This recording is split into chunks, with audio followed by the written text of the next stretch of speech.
Sick and tired of hearing things from uptight, short-sighted, narrow-minded hypocrites. All I want is the truth. Just give me some truth. I've had enough of reading things by neurotic, psychotic, pig-headed politicians. All I want is the truth. Just give me some truth. Welcome to CounterPunch Radio. I am your program producer, Nathaniel St. Clair, and this episode is brought to you in partnership with Haymarket Books. If you don't know them, I would be surprised because they are one of, if not the best, lefty publishing house in the world. Here's a great example of the kind of book which the establishment publishers deem too provocative, too radical. Well, not for Haymarket. The title is Abolish Rent: How Tenants Can End the Housing Crisis by Tracy Rosenthal and Leonardo Vilches. This is a book about how the social cost of rent is too damn high. It shows us how tenants can, through organizing and collective action, finally rebalance the scales. As Astra Taylor puts it, at once an insightful manifesto for a new housing paradigm that can provide shelter for every human being and a shrewd tactical guide that can help us build a tenant-powered movement capable of winning the radical change we need. You can find this book at haymarketbooks.org, where all paperbacks are 20% off every day. Okay, now let's get to the elephant in the room, which is that the big orange elephant won the presidential election again. We have a short, punchy analysis from Joshua Frank about this depraved circus. But before we get to that, I thought this quote from the fucking badass Mike Davis, who is sadly no longer with us, was apropos for this current moment, because he's answering a question about how to deal with a future that feels so bleak. This is what he said. For someone my age, who was in the civil rights movement, and in other struggles in the 1960s, I've seen miracles happen. I've seen ordinary people do the most heroic things. When you've had the privilege of knowing so many great fighters and resistors, you can't lay down the sword, even if things seem objectively hopeless. I've always been influenced by the poems Brecht wrote in the late 30s during the Second World War. After everything had been incinerated, all the dreams and values of an entire generation destroyed. And Brecht said, well, it's a new Dark Ages. How do people resist in the Dark Ages? What keeps us going, ultimately, is our love for each other and our refusal to bow our heads, to accept the verdict, however all-powerful it seems. It's what ordinary people have to do. You have to love each other. You have to defend each other. You have to fight. End quote. Well, there's not much I can add to that, so why don't we get to what you came here for? Joshua Frank reacting to the 2024 presidential election. Sick and tired of hearing things from uptight, short-sighted, narrow-minded hypocrites. All I want is the truth. Just give me some truth. I've had enough of reading things by neurotic, psychotic, pig-headed politicians. All I want is the truth. Just give me some truth. Hey Counterpunchers, this is Joshua Frank with CounterPunch Radio. Welcome to the election edition this week. And I thought we would just talk very briefly about what happened. We've heard a lot of analysis from the mainstream media and from pundits about why Trump rallied in such a decisive fashion. But what we have really failed to hear is why the Democrats failed. We know what Trump did right, but why did the Democrats fail? And why do they continue to fail? Even though they've won some elections recently, they've run on certain issues, and like abortion, for example, which they thought could carry on this election, which obviously didn't. So what's going on here? Why are the Democrats continuing to lose their once working class base?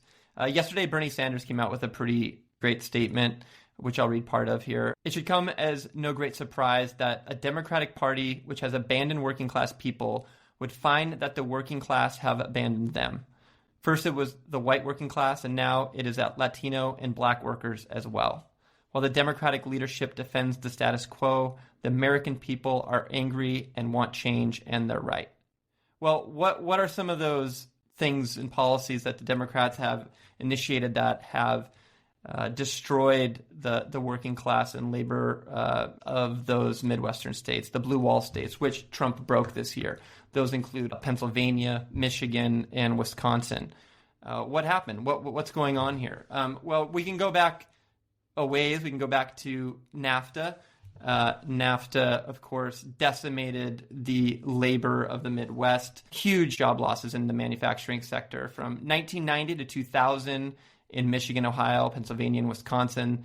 There were over 800,000 manufacturing jobs that were lost. There's a complete deindustrialization of the Midwest. So while the Rust Belt economy suffered under NAFTA, the Democrats have failed to address these underlying issues that continue to make it harder and harder to get by for workers. I've talked to a few of my liberal friends about the election, and many of them say, hey, look, no, the economy is doing great, right? I mean, everything is moving in the right direction. And, that is actually the consistent problem of the Democratic Party, is that instead of listening to workers, listening to voters, especially in the swing states, they show them numbers, they show them graphs, they talk down to them. Things aren't good out there. Housing prices are astronomical. They keep going up while wages don't match. Home prices in the Midwest have increased dramatically over the last 20 years. This is a tough time to make ends meet. And 60% of the American workforce lives paycheck to paycheck. This is the traditional Democratic base, which they completely abandoned over the last 30 years. So what happened? The Harris campaign didn't talk about any of this. Of course, she didn't talk about the war in Gaza until the very end, and she wanted to have it both ways, probably worried about the Zionist vote in Pennsylvania, while she was trying to court the Arab vote in Michigan. So she was talking out of both sides of her mouth. She seemed transparently calculated in that approach instead of being genuine, and she paid the price in turnout. And while there was record turnout in Michigan, the Democratic stronghold in just Detroit, actually the turnout was lower this year than it was in 2020.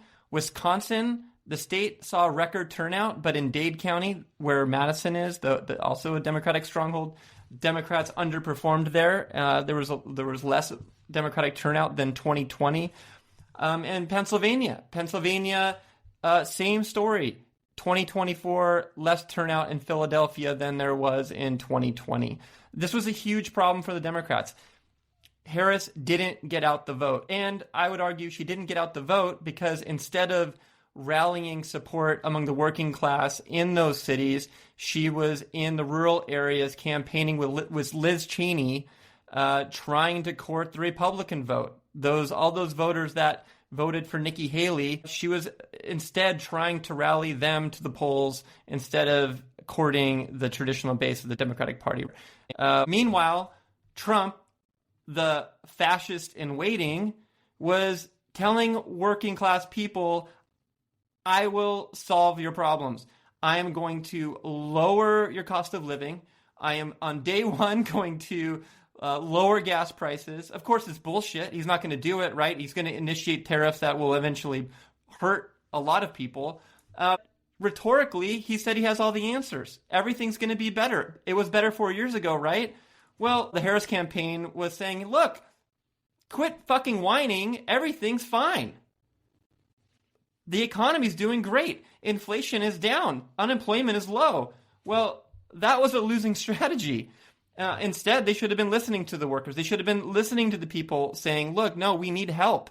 Harris's little sprinkling of policy plans to give first-time home buyers a break, and it wasn't ultimately running on a pro-worker platform, which, as twisted as it was and as hateful as it was, as Trump was blaming immigrants for people's problems, he was offering a solution. Now, that solution was racist that solution won't actually benefit people, but that's what he ran upon, and people bought it. Harris, on the other hand, said, no, the economy is actually good. Whatever you're talking about, it's not really that big of a problem. Yeah, we know it's hard for some people, but things are looking good. And that actually isn't the case for a lot of people. And we know that to be true. And of course, by addressing the issues of those blue wall states, and I focus on the blue wall states because that is what the Democrats' plan was, to hold those states to win the election. And of course they didn't. They failed as a result of losing those states in dramatic fashion. So what's going on? I mean, the Democrats couldn't get out the vote. Now, some people will probably say, look, the Democrats lost because Joe Biden didn't drop out of the election soon enough. There should have been a primary. Yeah, all of those things are absolutely true. But at the core of the Democrats' problems consistently, election after election, is that they don't offer a sound alternative to foreign policy. They are just as hawkish and just as imperialistic. And when they are talking about the economy, they continue to defend the policies that have destroyed the working class in this country. And that's a failure. That's the unfortunate reality of the situation that we're now in, and the prospect of this Trump administration, which is going to be emboldened. He's going to have the Senate. Looks like he's going to have the House.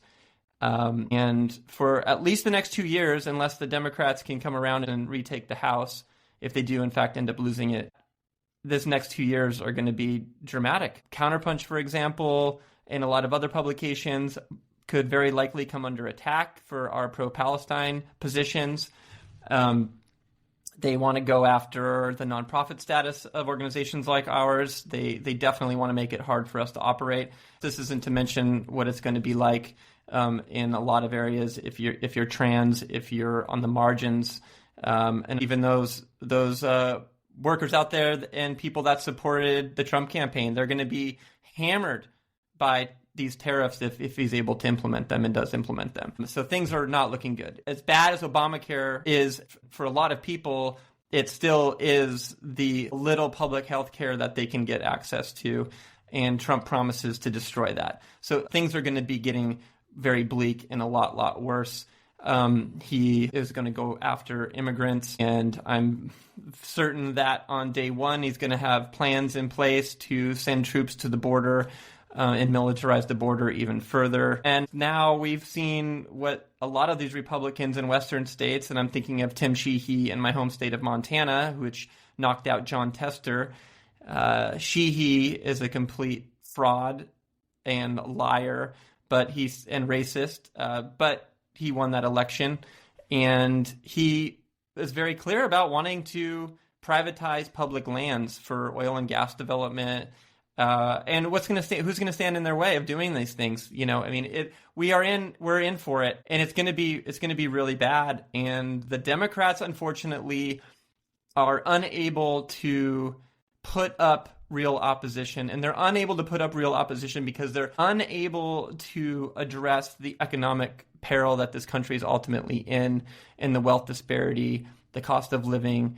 When people are talking about how their groceries are more expensive, when people are talking about how their rents continue to go up, I mean, in a lot of these places after COVID and the restrictions on rent, it dramatically increased almost overnight, and people were barely making ends meet before. So things are bad. Trump's promising to fix that. He's not going to fix it. He can't, and his policies are awful. Initiating trade wars isn't going to bring back manufacturing and labor in this country, but people want a change, and Harris didn't offer the change that people want or need. So now this is what we're left with. The dust is settled. It was a resounding victory for the fascist wannabe dictator and his Republican cronies. And now who's going to stop them? Not the Democrats.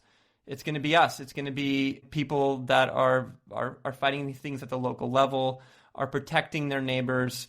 And I hope that this ends up being a wake-up call for the left. I hope it ends up being a wake-up call for the DSA and the progressives in the Democratic Party, that they need to hold their establishment figures accountable. You can't continue to support these candidates if they don't support the positions that you believe in and agree with. And Harris paid the price, and it was predictable. Hillary Clinton paid the price for moving to the right. John Kerry paid the price. I mean, the last presidential campaign by any Democrat that won handily in dramatic fashion was Barack Obama in 2008 as running as an outsider. Now, as hollow as his rhetoric was, as centrist as his policies became, he ran on hope and change, right? He ran as an anti-Clinton and was supported like no other candidate in the Democratic Party had been supported in recent memory. But that's all ancient history now. And the Democratic Party since then has been the party of billionaires, and they will continue to lose elections unless they can learn from their mistakes. But I'm not holding my breath, and you shouldn't either. So thanks for listening to this quick election breakdown. Fuck the Electoral College, and we'll talk to you next time. Sick and tired of hearing things from uptight, short-sighted, narrow-minded hypocrites. All I want is the truth. Just give me some truth.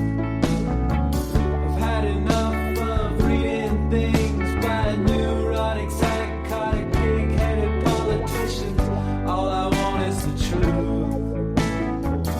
Just give me some truth.